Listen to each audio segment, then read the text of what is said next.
Good morning all of you. GRC inspired chemistry tech के इस video में आपका स्वागत है। आइए विलियन के अंतर्गत हमारा नेक्स्ट बिंदु है हेनरी का नियम। तो आइए जानते हैं हेनरी का नियम क्या है, हेनरी का नियम कब प्रतिपादित किया तथा हेनरी का नियम क्या है तथा हेनरी के नियम की क्या सीमाएं हैं। आइए इस वीडियो के माध्यम से हम जानें। तो उदाहरण के माध्यम से मान लिया जाए यह हमारे पास कोई पात्र है।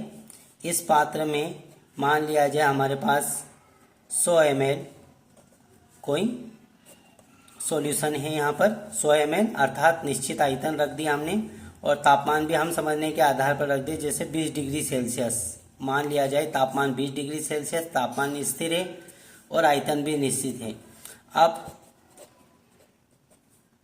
पिस्टन के द्वारा दाब आरोपित करके किसी गैस को द्रव में विलय किया जाए। ये गैस और ये द्रव, तो दाब आरोपित करेंगे तो गैसें द्रव में घुलेगी। तापमान स्थिर है अर्थात 20 डिग्री सेल्सियस समझने के आधार पर, आयतन भी निश्चित है मान लिया जाए 100 ml। अब दाब आरोपित करेंगे तो गैसें द्रव में विलय होगी। आइए इस आधार पर हम हेनरी के नियम को समझ सकते हैं, अर्थात किसी द्रव के निश्चित आयतन में निश्चित ताप पर विलय गैस का द्रव्यमान आरोपित दाब के समानुपाती होता है। अर्थात जितना दाब आरोपित करेंगे उतनी गैसें द्रव में घुलेगी। अर्थात विलय गैस का द्रव्यमान आरोपित दाब के समानुपाती होता है, अर्थात M समानुपाती P। अर्थात विलय गैस का द्रव्यमान आरोपित दाब के समानुपाती होता है। अर्थात किसी विलायक के निश्चित आयतन में निश्चित ताप पर विलय गैस का द्रव्यमान आरोपित दाब के समानुपाती होता है। इसे हेनरी का नियम कहते हैं। आइए हेनरी के नियम को हम जानें। यह नियम सन 1803 में गैसों के द्रव में विलेयता के ऊपर हेनरी ने प्रस्तावित किया। तो आगे हम जानें। सन 1803 में गैसों के द्रव में विलेयता पर दाब के प्रभाव का मात्रात्मक अध्ययन हेनरी द्वारा किया गया। अर्थात गैसों के द्रव में विलेयता के प्रभाव को व्यक्त करने के लिए हेनरी ने नियम प्रस्तावित किया, जिसे हेनरी का नियम कहते हैं। इस नियम के अनुसार अभी हमने चित्र के माध्यम से जाना, स्थिर ताप पर, जैसे हमने यहाँ पर 20 डिग्री सेल्सियस स्थिर ताप रखा, स्थिर ताप पर किसी द्रव के निश्चित आयतन में, जैसे निश्चित आयतन मान लिया जाए हमने 100 ml रखा, निश्चित आयतन में गैस की विलेयता द्रव पर गैस के द्वारा लगाए गए दाब के समानुपाती होता है। आइए इसे हम चित्र के माध्यम से जानें। तो स्थिर ताप पर, ताप जैसे कि हमने यहाँ पर 20 डिग्री सेल्सियस रखा, स्थिर ताप पर किसी द्रव के निश्चित आयतन में, आयतन यहाँ पर निश्चित रखा जैसे 100 ml समझने के आधार पर 100 ml निश्चित आयतन में गैस की विलेयता द्रव पर गैस के लगाए गए दाब के समानुपाती होती है। अर्थात निश्चित आयतन में निश्चित ताप पर विलय गैस का द्रव्यमान आरोपित दाब के समानुपाती होता है। यह हेनरी का नियम है। तो आइए इसे हम आगे जानें। जैसे M समानुपाती P, अर्थात गणितीय रूप में इस प्रकार से व्यक्त कर सकते हैं। M अर्थात विलय गैस का द्रव्यमान और P आरोपित दाब।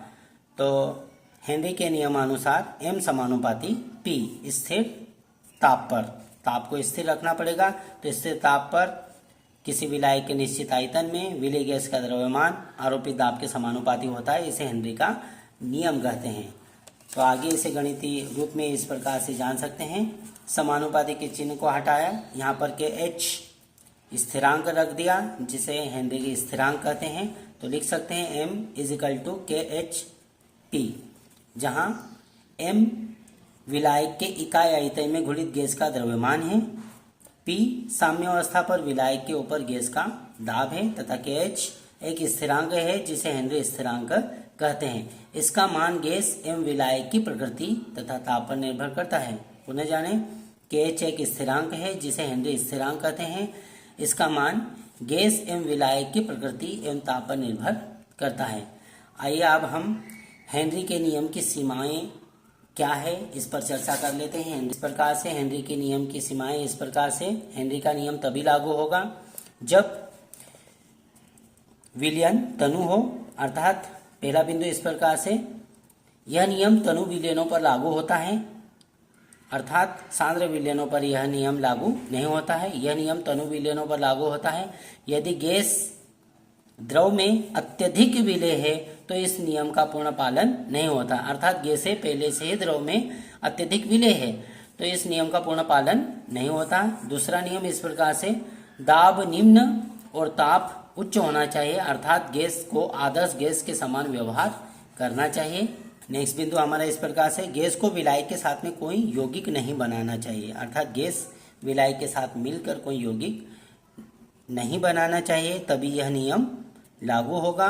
हम पुनः कह सकते हैं, गैस को विलायक के साथ में कोई यौगिक नहीं बनाना चाहिए, अर्थात नेक्स्ट बिंदु इस प्रकार से, गैस को विलायक के साथ कोई यौगिक नहीं बनाना चाहिए तथा विलायक के साथ संगुणन या वियोजन नहीं होना चाहिए। संगुणन होने पर आयतन कम हो जाता है, वियोजन होने पर आयतन बढ़ जाता है, अर्थात गैस को विलायक के साथ में क्रिया करके कोई यौगिक नहीं बनाना चाहिए तथा विलायक के साथ में गैस के द्वारा संगुणन या वियोजन नहीं होना चाहिए, तभी यह नियम लागू होगा, अर्थात हेनरी का नियम लागू होगा गैसों की द्रव में विलेयता के ऊपर। इस प्रकार से हेनरी का नियम क्या है, हेनरी का नियम कब प्रस्तावित हुआ, हेनरी के नियम की सीमाएं क्या है, इसके बारे में हमने संक्षिप्त में जाना। Thank you.